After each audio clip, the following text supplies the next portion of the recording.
Hello? Hello, is this thing on? Hey, what is going on? Welcome to Locked on Hurricanes. It is the trade deadline special. And goes without to say, the saga's finally over. Mikko Rantanen's moving on, and the Carolina Hurricanes now have Logan Stankoven. That and so much more on a Friday deadline live edition of Locked on Hurricanes.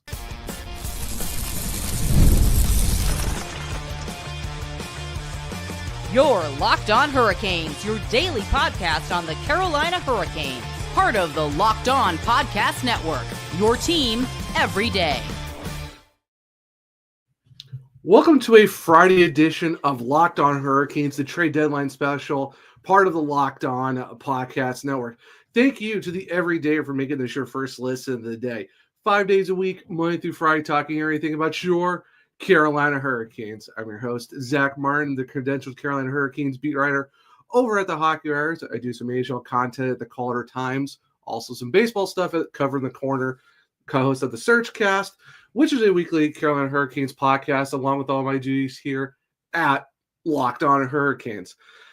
Well, it's finally here. I know this episode's out a lot later than we were supposed to be, but with the trade deadline and everything that was going on around Mikko Rantanen, might as well decide to wait and do a live show. First one with me at the helm here at Locked on Hurricanes. It's going to be a fun one. Going to talk about the trade for Logan Stankoven and a bunch of draft picks. Eric Tulsky's first year at the helm under the trade window. And then what does this mean moving forward for the Carolina Hurricanes? And thank you to everyone who is tuning in to listen to this live. If you're listening to the audio version of this later on, hopefully we might do these more often as the season goes along, maybe into the offseason. But with how everything's been, might as well decide to do a live edition on the trade deadline. But before we jump into anything else, today's episode is brought to you by FanDuel. Right now, new FanDuel customers get $150 in bonus bets if your first $5 bet wins. So everyone's on the YouTube side of the things right now live. Big thank you to everyone who is watching right now. Let me send your comments if you're on YouTube. Let me know what your thoughts are of the trade, thoughts on the Hurricanes overall, and we might just be able to put it on the stream, talk about it a little bit, give my thoughts on all that. But so all that being said, going into the early mornings of the hours, you kind of heard that there was some ramp up with a trade for what was going to happen with Mikko Rantanen, possibly going over to the Dallas Stars. There was kind of a framework in place. Then it was just all waiting about, is the extension going to happen? Extension finally got happening. We finally know what the return is, waiting for more picks to happen. And now we got the full slate of what is the deal for Mikko Rantanen going to the Dallas Stars. And that's going to be forward Logan Stankoven, along with a 2026 first and third round picks, and then 2027 first and third as well. Initial thoughts, when you're talking to a guy like Mikko Rantanen, you're wondering what would that be like? Are you looking at a possible Wyatt Johnston? Is it him and Stankoven, or is it Roope Hintz? Is Jason Robertson involved? There's a lot of speculations going around, but overall, you do get a 22-year-old right shot center / winger, 5'8", basically another Seth Jarvis, another guy who's got a great motor, no quit in his game, hard forechecker, and someone who does have 9 goals and 29 points in 59 games. But when you think about it overall, you're talking about a guy who's been kind of just on the fourth line depth chart for a very stacked Dallas team, and now he comes to Carolina, and he's someone like a Seth Jarvis, could pretty much fit almost anywhere if the Hurricanes need him to be. Put him on a power play 2 unit line and stuff like that. So the good thing too about this trade is the fact that you have him, he's in the second year of his entry-level contract, $814,000 and a bunch of change. He will be a restricted free agent after the 25-26 season. So you still have control for him for a long time. Like I said, a 22-year-old kid, he's just a year younger than Seth Jarvis. So now you're adding another young, really good player that fits into the young core of, like I said, with a Seth Jarvis, with a Sebastian Aho, Andrei Svechnikov. Jesperi Kotkaniemi is still, he's only a couple years older than Stankoven, so you have a lot of these guys. And don't forget, too, Jackson Blake is 21. So there is right now a kind of a youth movement for the Carolina Hurricanes to where they're going to have a good, solid young core for the next few seasons. And I know a lot of people were hoping for maybe a bigger splash move because you do trade away, essentially, Mikko Rantanen for 13 games. That's kind of the blip on the radar for how this trade window has been for Eric Tulsky. When you look at, when he had to trade away to get, Rantanen in the first place, which we'll kind of talk about more in segment 2, but it's very interesting of how, initially, I even thought that the Hurricanes were going to keep Rantanen for a while. You're kind of, hoping that would something happen. You heard that they send an offer. We talked about a few episodes back where it's, hey, it's 9 figures. It's over, $100 million. It's just, it's going to be interesting of how, you thought you were going to have them. And then initially, at the end, he was stalling too long. Now you kind of figure out as, he joins TSN, you get a lot of these other reports of like, he was trying to figure out the fit and, was looking into other teams. It just didn't seem like that he was more so interested in Carolina. And initially you kind of felt, bad for him when he first came over because he was blindsided by the trade. But then you kind of hear of, what happens after that. Like you get the offers, you have the guys trying to fit him in. Yeah, you had a lot of stuff going on too with team being sick and being on the road. Then you have the Four Nations break, and overall, it sounded like that he just didn't really want to stay in Carolina for whatever reason. And now he goes to the Dallas Stars and going back to the Western Conference, back to the Central. And I know the one thing that people are going to talk about is the no tax laws. And I mean, hey, that is what it is for the income tax. Nothing the Hurricanes can do about that when North Carolina has their tax and Dallas doesn't have it. Now, do they get Jay Genseled? Yes and no. Mainly for the fact that he just sounded like he just didn't really want to stay in Carolina, but the Hurricanes got a lot more back out of that than what they got for, just giving Jay Gensel up at the last minute right before the, free agency opened. So it is what it is in terms of that aspect. Overall, when it comes to the actual trade itself, I'm not upset by it because you've wanted more. Yes, initially you wanted more, but overall, when you look at, you got a guy who's, played really good for the Texas Stars in the AHL.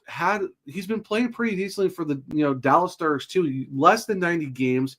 He's a good goal scorer, and it's one of those things where, yeah, you're kind of see what he is in his prime, but you have a clone of a Seth Jarvis that you can pretty much fit in within the lineup for Rod Brennan, where you have, like I said, another guy with a great motor. He's got the dog in him, no quit. He's got scoring touch. It's just right now, like I said, you're talking about a guy who's got 29 points on a Dallas Stars team that was basically using him as a wing. He's a natural center that's been playing on the wing, and that's what the Dallas Stars are. They're a team who, hybrid a lot of their guys who are centers to also wingers. So could the Hurricanes use Logan Stankoven as a possible center? Maybe. It's a possibility, but they also can throw him on the wing too. So there's a lot of figuring out an asset management of what the Hurricanes can do with him here. But overall, I mean, for me, it's not a bad option when you look at the fact that could you have gotten more? Like I said, yes, you could have, but in the grand scheme of things, you got probably a lot. You got something that could help you for the now in the future. Like when you have a type of you're paying guy with an ELC, you're going to have all of these, other contracts coming off the books, which we'll talk about more in segment 3. But like I said, you got a guy who's 22 right now. He's a right shot center, does play wing. The good thing about him too is he's not someone who's going to take a lot of penalties. He's going to be on the ice a lot.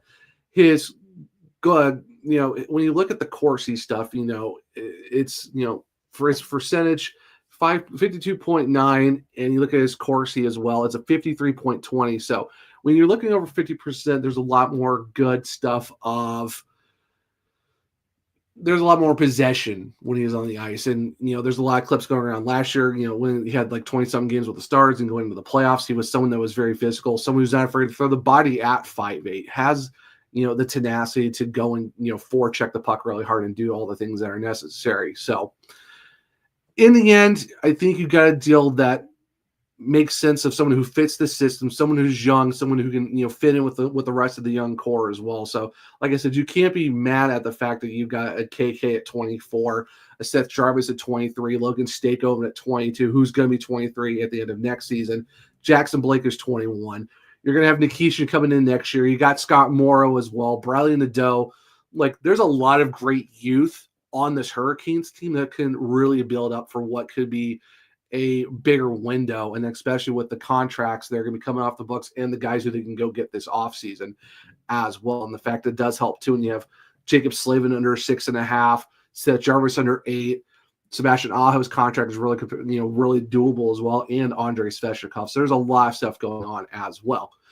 Now, with all that being said, how has Eric Tulsky been in his first year within this trade window with the Carolina Hurricanes? So stick around as we'll be doing that here in a second on a Friday edition of Locked On Hurricanes.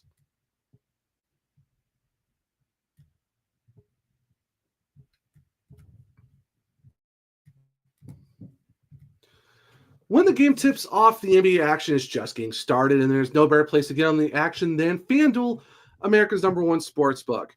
With FanDuel, you can place live bets throughout the game, so even if you miss the opening tip-off or want to bet on the fourth quarter comeback, you can stay in the action. And if you're looking for a bigger payout, you can even combine your live bets with same-game parlays. Right now, new FanDuel customers can get $150 in bonus bets if your first $5 bet wins. Just visit FanDuel.com to join today.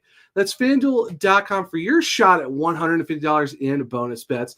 Make every moment more with FanDuel, the official sports betting partner of the NBA.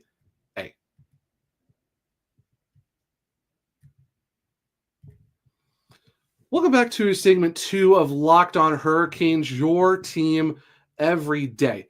It's like at the end of segment 1, Eric Tulsky's made a couple trades already in this season. Of course, getting Mikko Rantanen in the first place, and then later on trading Mikko Rantanen for Logan Stankoven. But overall, in terms of the combined trades that we've seen from him, how has he done in his first year with this trade window? Well, if you kind of look over it, and I kind of posted on social media, go check it out at OneSureZach if you want to go see my actual tweet about it to get the full, okay, this is what it looks like on paper. So you traded away Martin Necas, you traded away Jack Drury, and you also gave up a 2025 second and a 2026 fourth. On the flip side of that, what comes back in for the Hurricanes, you get Logan Stankoven, who's an RFA through 25-26. You do get Taylor Hall, who I believe has been playing very well for the Hurricanes. He's actually fitting in a lot better than Mikko Rantanen has. Yes, maybe he hasn't gotten so many points like Mikko has, but in terms of a guy who's fit in really well and who wants to stay in Carolina, because he's even said that he wants to stay in Carolina because he's tired of moving around, and I think he's a guy that you would love to have in your top 9 moving forward. I would love to see an extension for Taylor Hall. So you do get him in, but then you also get a 2026 first, a 27 first, a 26 third, and a 2027 third round pick. So overall, yes, you do lose Drury, you do lose Necas, you do lose a couple picks, but you do get back a very young player in Stankoven. Like I said, you get a former first overall pick, former Hart winner in Taylor Hall, and you get 4 picks in it with 2 firsts. The Hurricanes didn't give up any firsts for any of these guys. They got a lot of firsts back. They got the thirds back. And yeah, you had Mikko Rantanen for 13 games. That's kind of like the blip move of this whole thing of just the saga of the 13 games. Is he going to stay? Is he going to go? But you do have these assets back. Now, does it blow everyone out of the water? Probably not when in terms of what, you've seen these other trades that have kind of gone on as the window's been kind of open. But for the Hurricanes, you kind of set yourself up for a present and future type moves where you're going to have a contract of, Stankoven, who's a great ELC, making under $820,000.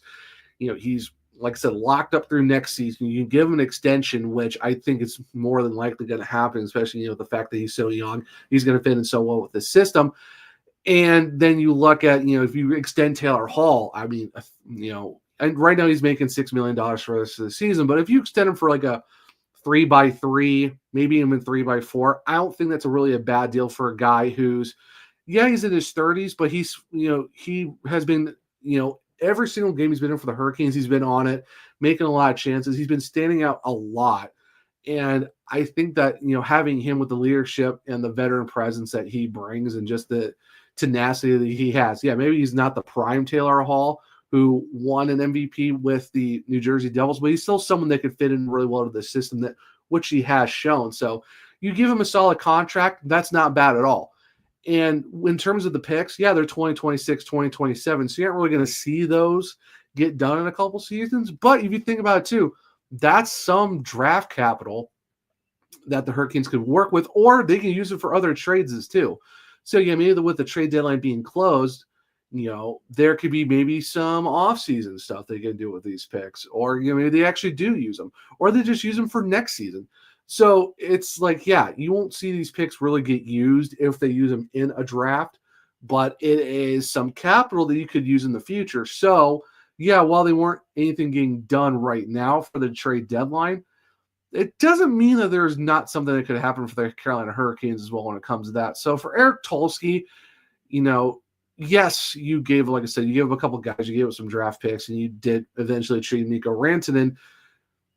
Going into the season, I said it, and a lot of people have said it too, that this was a transition year for the Hurricanes. Like, you lose Steph Nason, you lose Pesce and Shea and, all of that, Teuvo Teravainen, and some people were like, oh, the Hurricanes are going to miss the playoffs and all this, that, and the other. I knew they were going to make the playoffs. I still feel really good that they're going to make the playoffs.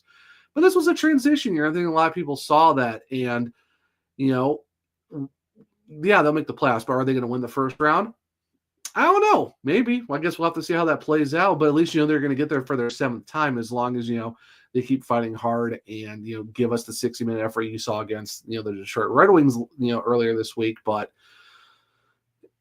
I think with this year, it's like, hey, we'll see what happens. But I think it's going to be next year is where you're going to see the jump up for the Hurricanes, where, you're going to have all this extra money lined up coming in if you're the team, because with the fact that it's you're going to have Burns' contract coming off the books. You're also looking at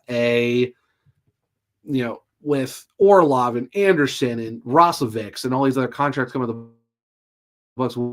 What's that going to look like for next season? And I think when you look at Carolina as a whole, this could be something to where, yeah, this is a team that can make some moves. Now you look at next season. So right now the Fords are making $56.1 million. You look at next season when some of the Fords are coming off the books, like a Taylor Hall, who I think should get re-signed, Jack Roslovic, Jesper Foss, Eric Robinson, Tyson Jost. Now you're looking at $50.5 million for the Fords. For the defense this season, $28.9 million. But if you get Riley Stillman, Brent Burns, and Dmitry Orlov off the books, that's now going to $16.1. And then for goaltending, you're going to go down to $2 million with Pierre Kochetkov because Anderson's coming off the books. So either way, you're going to see some caps being moved for the team that could go out and do something next offseason. Now, are you looking at, I know some people are like, oh, let's go get Mitch Marner. It's potential. I mean, there's a potential for something like that to happen if you really want to throw money at a guy that could make it work. I just don't know what that would initially look like if, that's going to happen. But other guys that are coming off, that could be available for the team. Brock Besser, he's making $6.65 million this year. What does that look like? There's a lot of moving parts of, what guys they can go get in terms of points and stuff like that. Matt Duchene, he's 34. Do you really go for him? I'm not sure. Nikolai Ehlers is, he's going to be available at 29. What does that look like? Mikael Granlund, 33. Ryan Donato, we'll see how that works out because I know he's staying with Chicago. But this, Sam Bennett. There's, like I said, there's a lot of potential free agents the Hurricanes can go get. Now, is Mitchell Marner in play? Yeah, he's very much in play if he's an unrestricted free agent and the Hurricanes want to throw the money. If they don't want to throw the money to Mikko Rantanen, he doesn't want to stay. But hey, Mitch Marner might want to go to Carolina. See why not? Maybe same thing for Nikolai Ehlers. There's a lot of things that can get done here. What does it look like for the goaltenders? Veg Malka did get extended. What's that going to look like as well? But it is what it is. But if you're looking at what Tulsky has done, going back to that, is it's something to where, yeah, you're going to have all this extra money now with the fact that the cap's going to go up to somewhere in the mid 90s and you have all these other contracts coming off the books. Yeah, you don't have Mikko Rantanen, but now you've opened up whatever that $12 to $14 million was. Now you can go give it to someone else and like another superstar, or you could, give a decent amount to where you get two guys with that. Is it a Nikolai Ehlers and a Granlund, or is it Ehlers and someone else? Or if it's just a combination of two guys that are really, really good players that you can bring in to fit into the lineup instead of paying it to one guy, you're giving it to two, maybe three players that could take the Hurricanes from a team who's going to make the playoffs, but are they going to make it a run to a team who could make a run? That's very much doable with the fact that now you're going to have all this extra cap instead of giving it to Rantanen, now you can give it to two or three guys. So there's a lot of things to consider, but if I had to grade Eric Tulsky on just his overall trades and pickups for this, like I said, you trade away Nietzsche, you trade away Drury, a 2025 second and a 26 fourth, but you get back Logan Stankoven, Taylor Hall, a 2026 first and third, and a 2027 first and third. I would definitely give him like around like a B plus in terms of how he's done overall trade wise. I mean, you had to do what you had to do to move a guy who was willing not to. Looks like he was not willing to extend with Carolina at all, and you got a really young, up and coming guy who's I think is going to be a stud. Who, like I said, a carbon copy of a Seth Jarvis. And now if you extend Taylor Hall, that's great too, and you got all this draft capital. So I'd say B, borderline B plus. If it was something else, I would probably give it an A. But overall, when you look at how this kind of just, how all this played out, we had just Mikko Rantanen for 13 games. But then if you look at just the who was in and who was out, I think you did pretty well asset management wise of turning a Nietzsche and Drury into picks for Stankoven, the former MVP in Hall, and 4 picks, and 2 of them are first, and you didn't have to give up 2 first. Overall, not very bad. But if you're on the YouTube version watching this right now, leave a comment below. How do you feel? How would you grade this trade season that the Hurricanes had under Eric Tulsky? Like I said, I give them a B, borderline B plus, but let me know what you think. Now, that being said, what does it say moving forward for the Carolina Hurricanes? And I kind of touched on it a little bit here in segment 2, but we'll dive more into it in segment 3. So stick around as we'll do that here in a second on a Friday trade deadline edition of Locked On Hurricanes.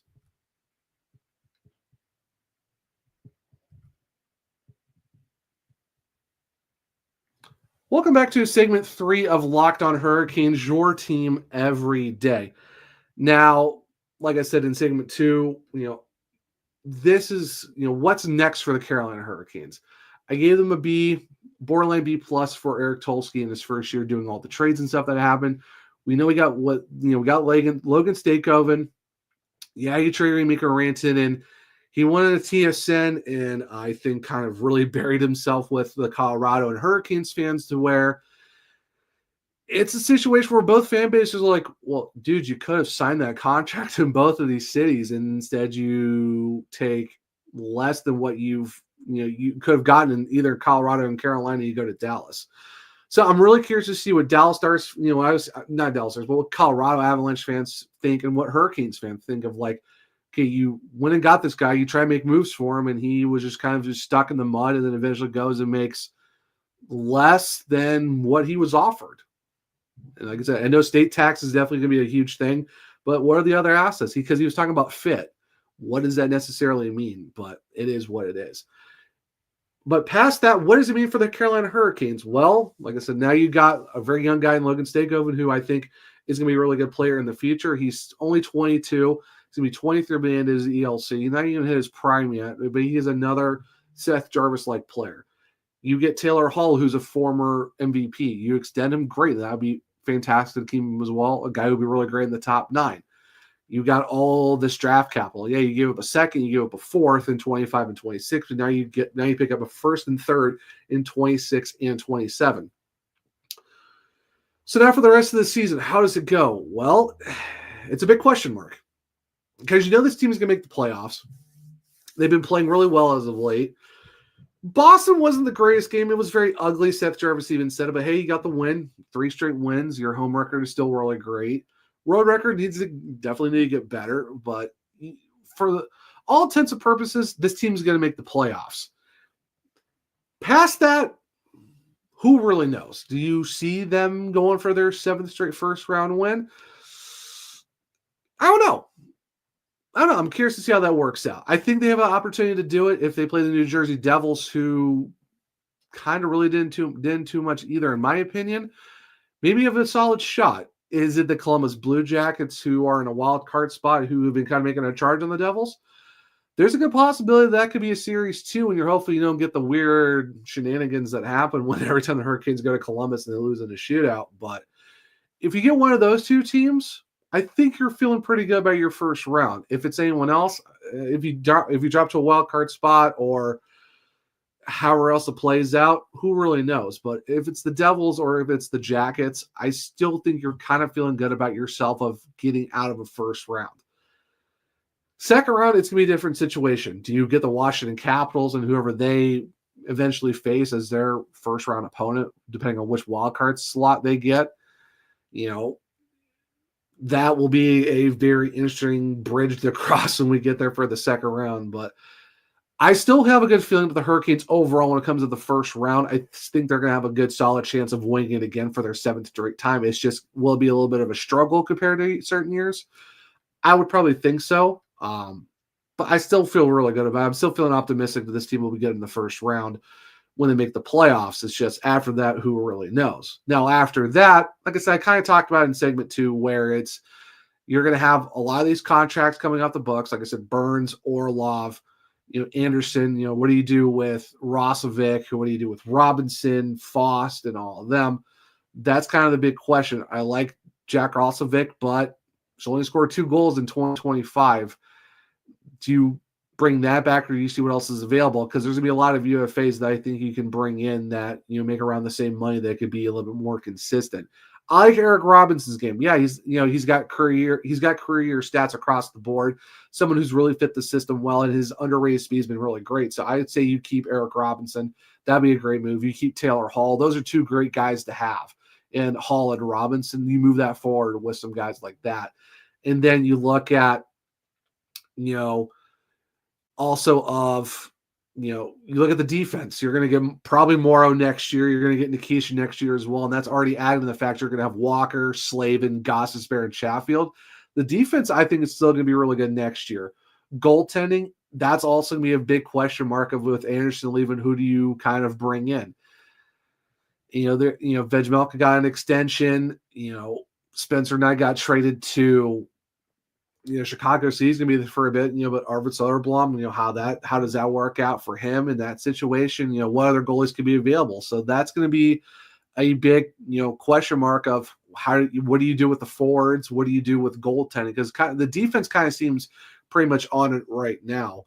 Want to bring this up a little bit too from Superior Lore. One goes, Dallas also plays a very similar system to Carolina. I hope he has a hard time there as well. I'm curious to see how that system plays out. Yeah, because it's very similar to Carolina. He talked about fit, and I'm like, I don't know where the fit really is unless it's you think you're going to be playing with a Robertson or whoever else, because Tyler Sagan's out. Like, I don't know where you're going to get him with that, and Jamie Benn is Jamie Benn. So I'm really curious to see how that kind of works out with a fit there, but I digress from that. I just kind of wanted to bring that up. They play the same system, but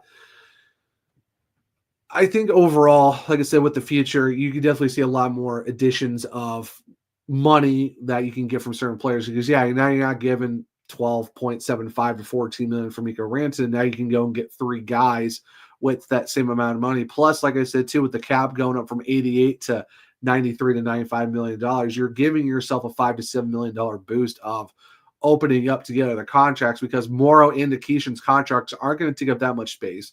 You already locked in Jacob Slavin to 6.4 next year.